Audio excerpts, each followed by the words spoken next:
Tim, how much do you think back to August of 2015?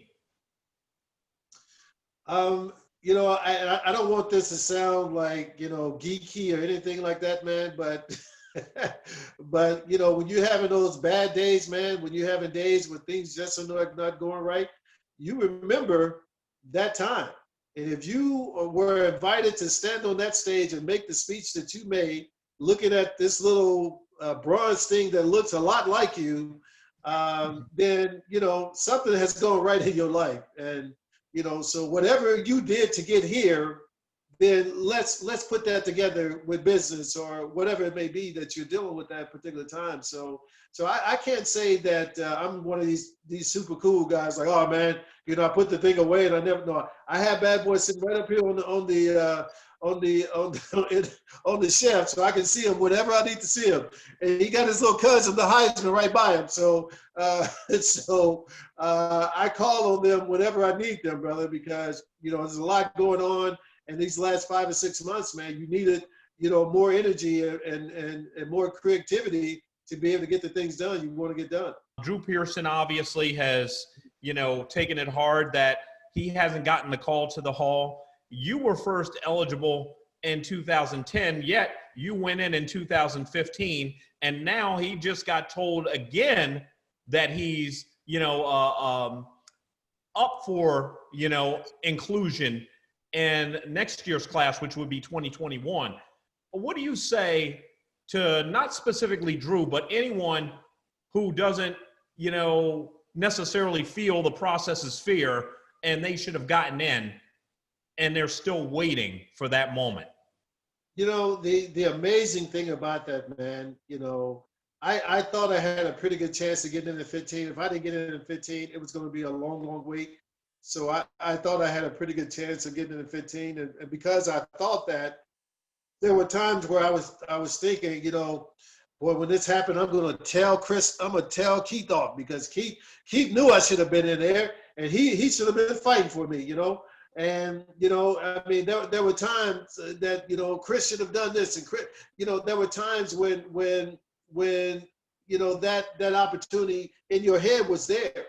But I can tell you, man, when that knock comes at the door and you open the door and you see that 6'8", 400-pound frame in front of you in the form of David Baker, and he starts with this long soliloquy of, there are only 300 players in the NFL Hall of Fame, even though 30,000, and he's going through that. You're thinking, he better not be telling me all this, and then he's going to tell me I didn't make it. And then you see all the cameras around him, and you realize, man, this is a moment. All those years you waited are going out the window. Right after David comes to the door, my family's in the room or whatever, but I call my mom, and I tell her what's going on.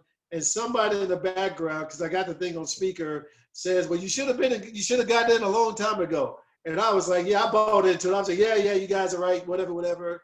And my 12-year-old son sat down on the bed with me. Everybody else walked out the room. He stayed in the room with me, and he waited till I finished that call. And he said to me, he said, Dad, look at it this way. If you would have gone in 6 years ago, Marmar, his twin sister, and himself would have been 6 years old. He said, we probably wouldn't have understood what was going on. But he said, today we understand.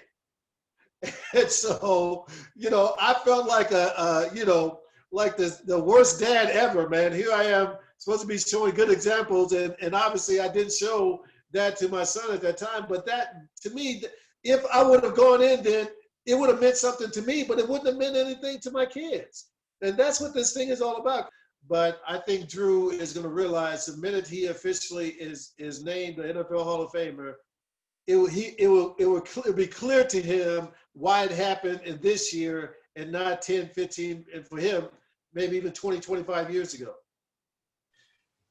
Tim, let's go back a little bit. Let's go back to Dallas. I mean, that's where it all started for you. And your love of football, as you famously tell it, it really didn't materialize the way a lot of people's love of football materialized. You had to sneak out of the band to even start playing the game you love. And so, I mean, most people think Tim Brown, natural, Heisman Trophy winner, Hall of Famer, 9-time Pro Bowler. They don't think Tim Brown, band member. Well, even though my high school was a horrific team, we were 4-25-1. My 3 years on varsity, we all had our little unique talents, man. And if not for that one night my junior year, I don't know if all this materializes the way it did. Maybe there's a shot, at going to a college, but maybe not Notre Dame.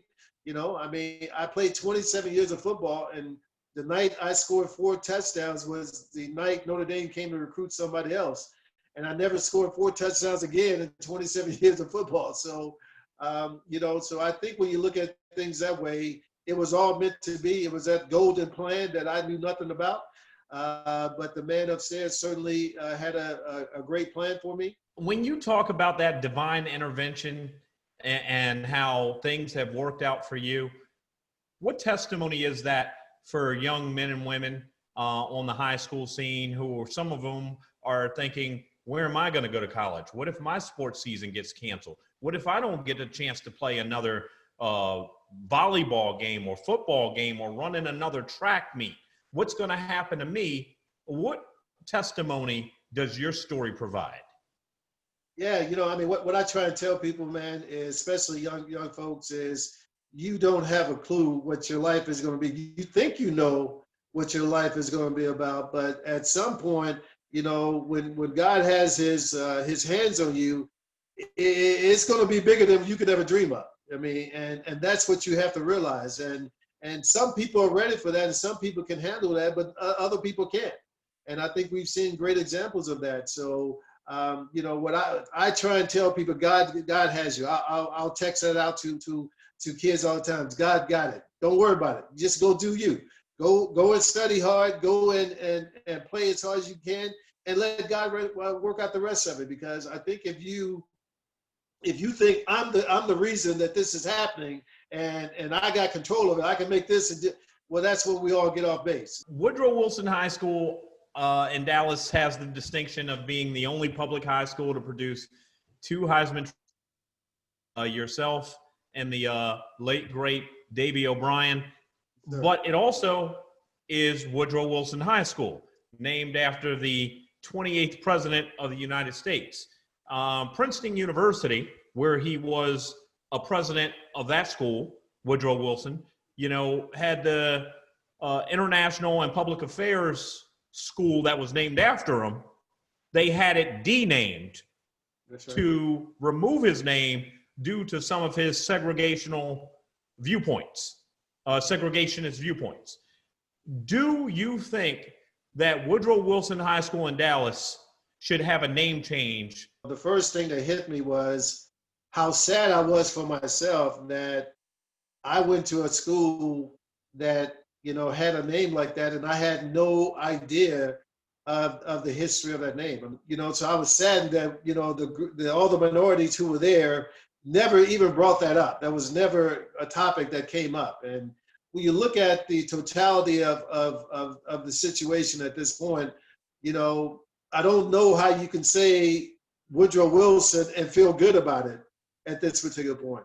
I don't know how, when you know the history of the man and the things that he stood for, how do you want that name to be representative of your school district, of your community? Even if they dropped Wilson and just called it Woodrow, I think that helps, but I think when you say the whole name, it literally, makes you cringe a little bit at this particular point, because now you realize what you have really represented in all this time. And I hope that there's an answer to this. I hope the DISD can come up with something. I get what a lot of Woodrow folks are saying. I have a lot of minority Woodrow Wilson people who are saying, leave Woodrow Wilson alone, But I think when you look at the grand scheme of what's happening, if that change was to happen, and certainly I think you would have to have Woodrow in there at some place.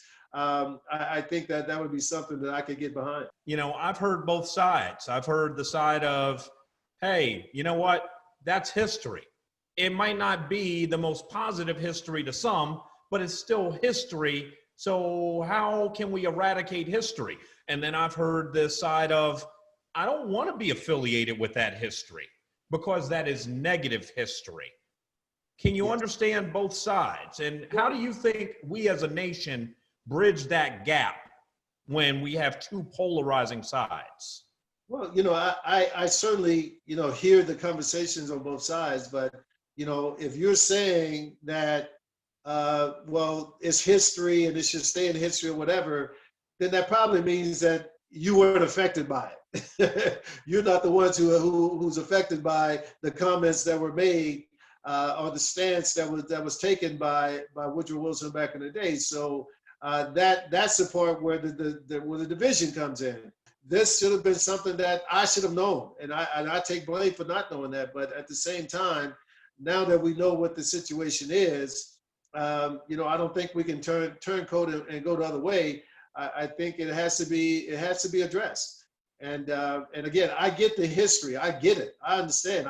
I've made the history of Woodrow for the last 30 some years. I'm part of the major history of Woodrow, so I get that part. And at no point when I speak of Woodrow, when I have spoken of Woodrow in the past, I've always spoken of it as this darling of a school. And I get it. I get it. Woodrow Wilson School is a building, but that name that's on that building represents something now that we should have known what it represented. But I think there just may need to be a change to make everybody happy in this situation. You were offered by SMU. You were offered by Oklahoma University. Why'd you choose Notre Dame? Well, when again, because when I looked at football, I didn't look at football as a way out. I was going to the NFL and anything of that nature. When I realized at Woodrow that I had the opportunity to at least go play college football, I looked at that opportunity as, let's go get the best education I could possibly get. And certainly SMU is a great education. A&M is a great education. All these colleges are great educations, but only Notre Dame came in the house talking about academics before athletics. And at that time, I don't know if it's still the case, Notre Dame offered you a academic scholarship to go and play athletics. So that meant that if you went there and you chose not to play football, you had to practice for a week. And after a week, if you said, this is not for me, you could literally quit the team and you would still have your scholarship. And we had a kid who was from Dallas and came in with me who did exactly that. He practiced for the first week, said he didn't want to play. And 4 years later, he walked with me up the stage and down the stage, and he at Notre Dame had paid for every cent of his scholarship. So when I walked out the door heading to the University of Notre Dame, the words I got from my parents were, "Hey boy, look, there's no future in football for you. You go and get that education, get on back here and get to work." And so that was our mindset during the whole process was, let's get the best academic school that we can get. And SMU had some issues at the time we knew were coming up. And if not for that, I probably would have definitely gone to SMU. But when they were ruled out, Notre Dame was the only choice I had at that particular time. You become the first receiver to ever win the Heisman Trophy. What's that feeling like, to know that you are regarded as the best college football player in the entire land? Marcus Allen and I joke all the time because I only scored 7 touchdowns my senior year. And I tell Marcus, that's because I was a bad man, Marcus. I was a bad man. I'm starting a group called Heisman to the Hall. And there are only 9 guys to be able to accomplish that. And I made number 9. I couldn't believe it. I couldn't believe that there were only 9 guys. There are more guys who have walked on the moon that have won the Heisman and in the Hall of Fame. So we just got NFL Films, man, to agree to do the documentary, man. So so it's big time stuff, man. I'm the only receiver to do it, and Roger Staubach is the only quarterback to do it, and the rest are all running back. So it's special company, man, to be in. Tim, is it true that former Raiders owner Al Davis said he didn't like African American players from Notre Dame because he thought they were so educated that they would take the money and run? I didn't hear those words directly from Al Davis, but I heard it from the next guy in charge. And this was the first date I was on training. I showed up for a minicamp. 2 days after I was drafted, and so I was shocked, and I was upset about it, not because of the racial overtones of that, but here I am just getting here. Can I go and drop a ball first? Can I show you that I'm not committed before you make a comment like that to me? But it just put that proverbial chip on my shoulder, man, to go and prove everybody wrong. Touchdown Timmy or Mr. Raider? Which nickname should we, gravitate to more? Which nickname did you gravitate to more? Oh man, I tell you, Touchdown Timmy touches my heart. You know what I mean? Because that's when things started to turn around for me, and that all happened my junior year at Notre Dame. Because I think that year I may have scored 12, 13 touchdowns or whatever. So Touchdown Timmy, sort of resonated with me very well. Mr. Raider took many, many years, right? That didn't happen year 1, 2. It didn't happen year 10. That really didn't happen to year 14, 15, 16 when people started calling me Mr. Raider. So it's a term of endearment to me, no doubt about it. But Touchdown Timmy, man, that was the beginning of the whole deal. And when I was being put on the map.